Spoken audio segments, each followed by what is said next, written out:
Il y a le snobisme des fines gueules et la rudesse des gueules de bois. L'infortune des gueules moins propres à la douleur des gueules cassées. Il y a les jeux d'esprit des drôles de gueules, le piquant des amuse-gueules. Mais par-dessus tout, il y a l'audace et la pugnacité des grandes gueules de Radio Espace. Exubérantes et effrénées, rarement politiquement correctes et toujours excessives, les grandes gueules plus que jamais déterminées. Grandes gueules à vie. Seul le Tout-Puissant pourra nous faire taire. Bienvenue chez les GG de Radio Espace Guinée.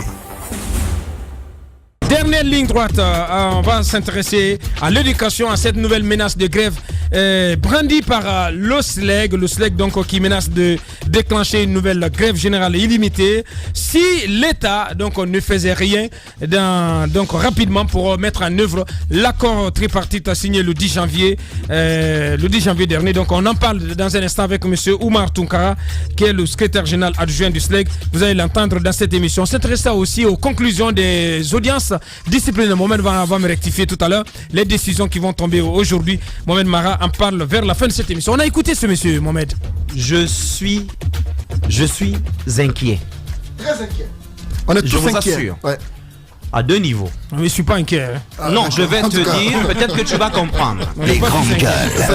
Je suis rassuré, moi. Je publie une enquête sur le secteur énergétique dans les jours à venir, dans un magazine. Tu comprendras pourquoi je le dis. Ouais.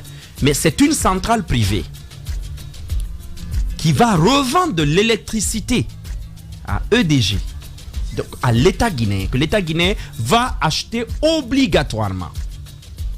Et le monsieur, il n'hésite pas à se taper la poitrine en nous disant « C'est un secret de polichinelle que je travaille pour cette centrale ». Je ne sais pas si vous êtes en train de comprendre ce que je dis.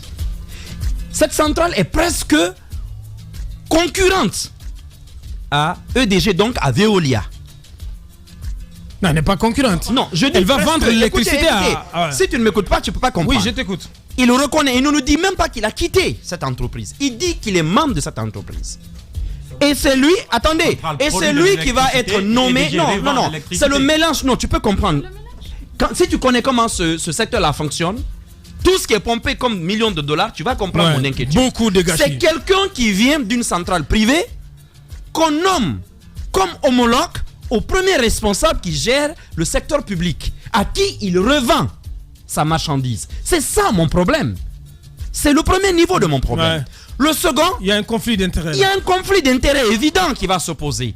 Soit le monsieur, dès maintenant, il quitte cette entreprise et le président exige qu'il coupe tous les ponts avec. Ou alors, je ne sais pas ce qu'on est en train de fabriquer. On rapporte sa nomination. Hein. Et de l'autre côté, il vient dans la boîte avec, si vous voulez, je dirais que c'est une structure parallèle. Parce que lui-même, il nous dit qu'il n'a rien à voir avec Veolia. Mais c'est une structure parallèle parce qu'il n'y a pas de lien de subordination.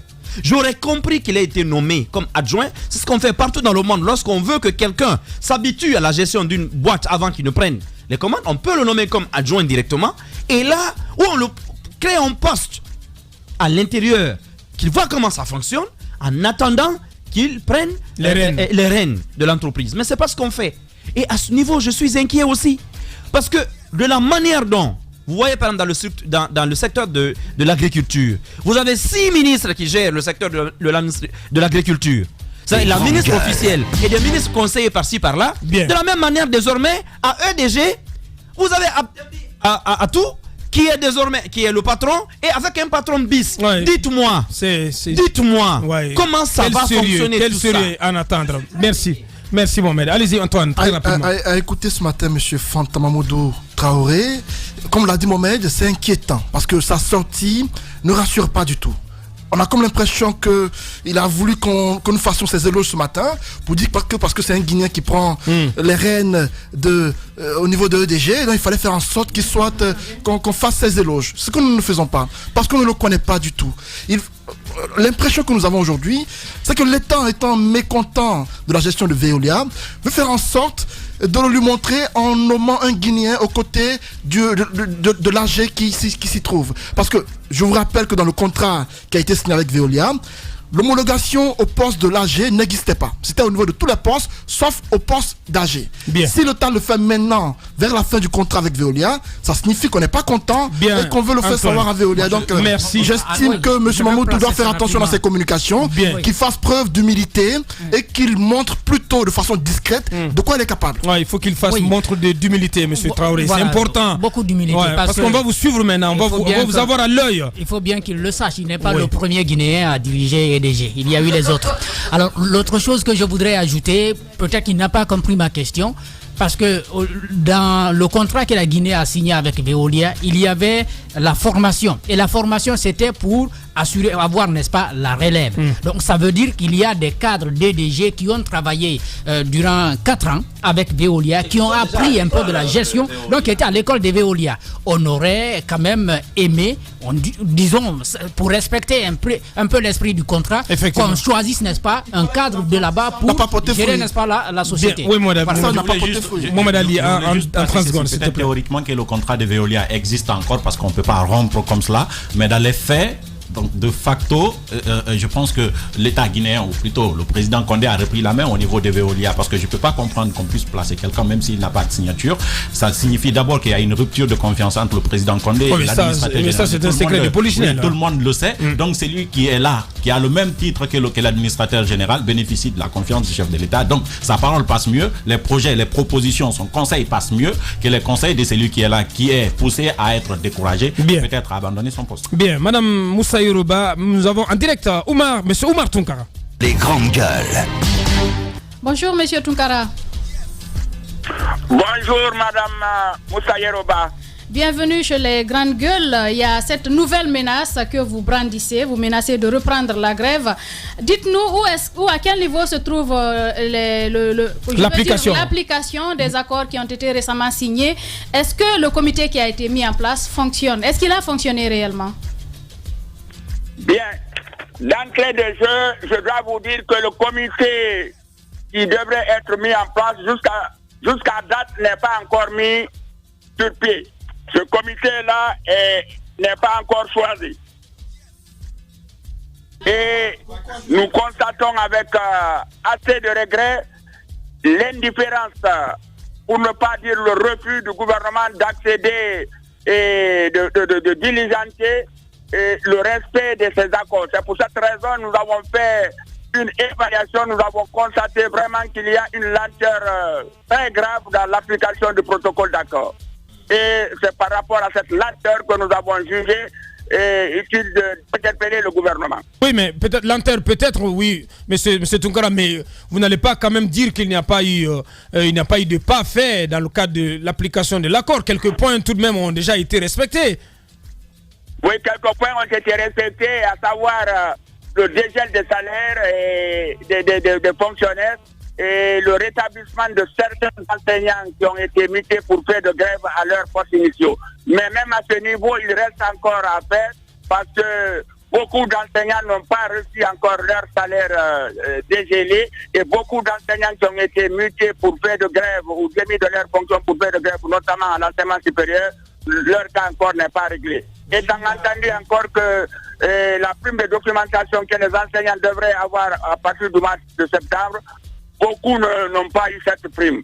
Donc il y a beaucoup de dysfonctionnements dans le respect du protocole d'accord. Mais nous sommes très heureux que le président se soit intéressé au cas et nous pensons que avec l'implication du président, il va instruire toute la chaîne des finances et tous ceux qui ont un mot à dire ou à faire autour de du respect de ce protocole-là, pour que cela soit parce que les enseignants ne cessent de nous téléphoner. Les coups de téléphone fusent de tous les côtés pour nous demander quand est-ce le recensement, parce que c'est une exigence du gouvernement pour qu'on ait les 8 millions. J'ose espérer que ça va se faire sans tarder. Bien, monsieur, allez-y. Ouais, allez-y. Oui, je voulais juste savoir, puisque vous l'avez affirmé, vous interpellez ou vous menacez? On interpelle le gouvernement. Mais est-ce que la menace est sérieuse? Au cas où le gouvernement ne va pas souscrire au respect du protocole, la menace sera mise à exécution. Monsieur Tunkara, est-ce qu'il y a un pont entre vous et le gouvernement, ou bien parce que vous avez dit que le comité n'a pas encore été mis en place. Est-ce que vous échangez, est-ce que vous communiquez avec le gouvernement pour tout ce que vous dites dans les médias aujourd'hui? Est-ce que vous parlez directement avec eux pour dire que oui, ça retarde, voilà ce qui a été fait, voilà ce qui n'a pas été fait? Bon, il y a communication entre le gouvernement, mais à travers le secrétaire général, le général Souma, qui nous fait le compte rendu de temps en temps. Vous menacez à tout bout de champ d'aller en grève, mais est-ce qu'aujourd'hui, si le SLEG décidait de déclencher un mot d'ordre, il serait suivi? Quand on sait ce qu'on a enregistré lors du précédent cas de grève, est-ce que vous serez suivi par les enseignants tels que par le passé? Là, nous ne saurons le dire, nous ne précisons de rien. De toute façon, quand des cadres de haut niveau, et des ministres, 5 ministres, 27 cadres de tous les départements, budget, finances et ministère de l'éducation nationale, plus 27 cadres du syndicaliste signent un accord. Je crois que le sérieux voudrait qu'on respecte cet accord-là. À dire maintenant, si nous déclenchons une grève, si nous serons suivis ou pas, là, c'est le temps qui va le dire et les circonstances qui vont le dire. Parce que je crois qu'un accord, un protocole d'accord, c'est un accord de volonté qui engage toutes les parties qui ont pris part en acte d'être respectueux de leur engagement. Bien. Donc, je ne peux pas répondre à cette question, mais attendons de voir. Mais si le gouvernement ne respecte pas ses engagements et les dispositions que nous allons prendre, ça c'est le temps qui va le dire. Monsieur Oumar Tunkara du SLEG en direct. Dernière question, madame. On a quand même perdu 3 mois au début de l'année scolaire, à supposer que le gouvernement n'arrive pas à se plier, à respecter ses engagements. Est-ce que vous irez quand même jusqu'à déclencher une autre grève? Parce que quand même l'année, on a perdu beaucoup de temps. Est-ce que si vous arrivez à le faire, on ne tendrait pas vers une année blanche? La Guinée quand même a été secouée. Les enfants ont souffert de ces 3 mois de grève au début de l'année. Est-ce que vous ne pensez pas tout de même aux enfants et un peu de cœur, monsieur Tunkara? Bien, les enseignants n'ont pas de l'acier à la place du cœur, c'est des êtres. Nous nous soucions autant que vous de l'avenir. C'est pas l'impression que vous donnez au peuple, franchement. Honnêtement, c'est pas l'impression que vous donnez au peuple, monsieur Tunkara. Oui, mais à chaque moment, s'il faut mettre sur la table chaque moment ces menaces, c'est pas possible. Vis-à-vis de l'État, vis-à-vis des enfants, vis-à-vis des parents d'élèves. Nous n'ignorons pas les effets collatéraux de cette grève, mais nous voulons aussi que l'État prenne en charge l'amélioration de nos conditions de vie et de travail. Il faut qu'on partage la poire en deux, qu'on se soucie et des élèves et des enseignants. Parce que tant vaut l'école, tant vaut la nation. Un enseignant qui est dans des conditions minables ne peut pas faire une prestation digne d'attention. Donc nous demandons humblement au gouvernement de bien vouloir accéder à ces revendications et de les satisfaire. De ne pas attendre que le conflit se transforme en crise. Merci à vous, monsieur Tunkara. Le peuple vous demande ce matin d'avoir un minimum de cœur. Bien. Le président, on trouvera la solution qu'il faut. Merci. C'est toi le peuple? C'est toi le peuple? Non, tu rappelais à la ministre il y a quelques jours qu'il ne pouvait pas s'exprimer au nom du peuple. Tu ne peux pas t'exprimer au nom du peuple. Tu es père de famille, tout comme beaucoup d'entre nous ici, tout comme des millions qui nous écoutent. Tu ne peux pas parler à la place du peuple. Le président de la République qui est à la tête de ce peuple. Attendez, le président de la République qui est à la tête de ce peuple. Pas plus tard qu'hier, je serai imperturbable, je te dis. Le chef de l'État qui est à la tête de ce peuple, pas plus tard qu'hier, a rappelé au ministre la nécessité d'aller à la communication, de communiquer. Secondo, d'aller vers l'application des engagements du gouvernement. Qu'est-ce qu'ils attendent? On en a terminé, franchement. Peut-être avant que tu te prononces sur les conclusions des audiences disciplinaires. Il y a ce message de Tamba qui tombe. Allez, le SLEG, c'est irresponsable de la part du gouvernement de traîner dans l'application d'un accord qui nous a arraché in extremis à la menace d'une année blanche. En plus d'être légal, une telle démarche démarche du SLEG serait foncièrement légitime. Oh, garçon, qu'est-ce que tu racontes? Comment tu peux inciter les gens à la grève? Et je suis parfaitement d'accord avec lui. Je vais rappeler au gouvernement que cette fois-ci, il n'y aura ni suppléant ni contractuel. Parce que le gouvernement a trahi tout le monde, donc il n'y aura même pas de contractuel. Il vaut mieux appliquer ça. On va revenir sur ce sujet, oui. Rapidement, normalement, d'ici 1 heure de temps, d'ici 1 heure de temps, on devrait savoir quelles sont les décisions, en tout cas, concernant plusieurs cas de discipline qui ont été portés devant le Conseil supérieur de la magistrature. C'est l'institution, je signale que c'est constitutionnel, c'est l'institution donc qui est chargée de veiller d'abord à la promotion de la carrière des magistrats, mais aussi c'est l'institution, c'est l'instance disciplinaire des magistrats. Donc dans cette formation, le chef de l'État qui est son président ne siège pas, le ministre de la Défense qui est son vice-président ne siège pas. Donc de la justice, pardon. Donc c'est le premier président de la Cour suprême qui est le président de ce conseil en ce moment. Donc, et on a déjà vu dans un passé récent qu'il y a même des gens qui ont été purement et simplement été radiés.